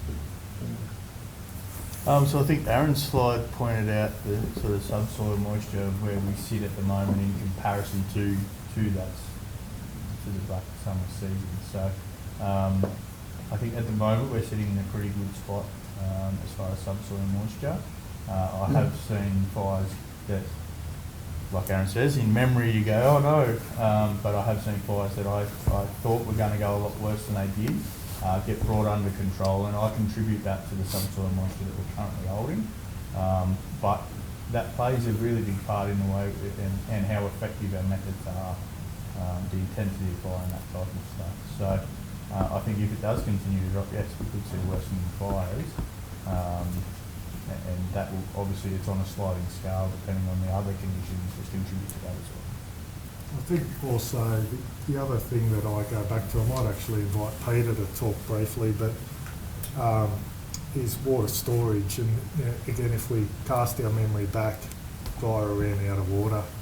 We were really in an awful position to go into what was to become a really horrific fire season. And I can remember pre-season before that, RFS made the decision that if there was a car fire and it was on a non-flammable surface, they weren't going to waste water putting the car out. That's how desperate the water condition was. Now, we had our branch team meeting at Lake Keep It 2 weeks ago, and it's lapping at the sides. You know, there's water in the landscape, which is drastically different to what we saw in the lead up to Black Summer. Did you want to add anything, Pete? Pete's very good at this sort of...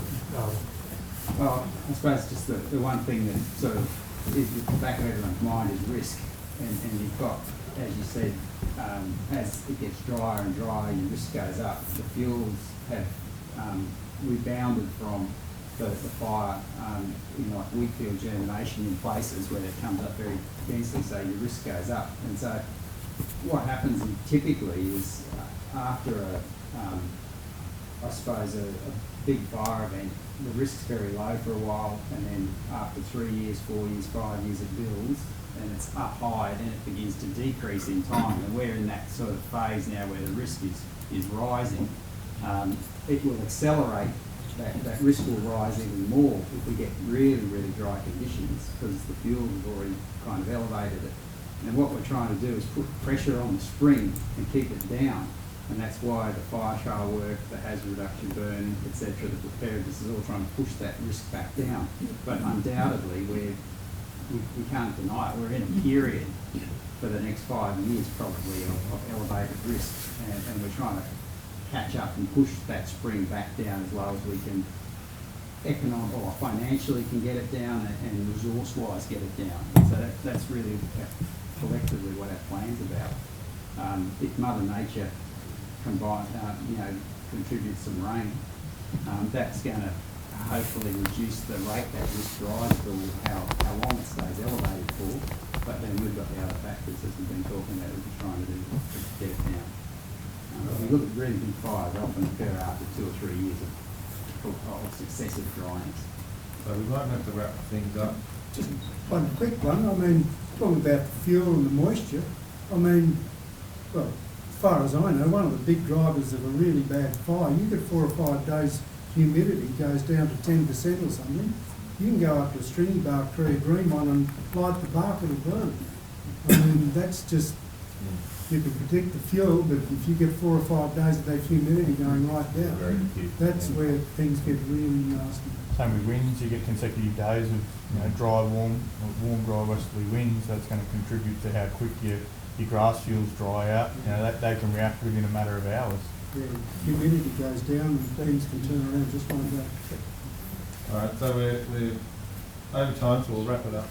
To our speakers, thanks for coming along. Very much appreciate your time. Thank you. Well,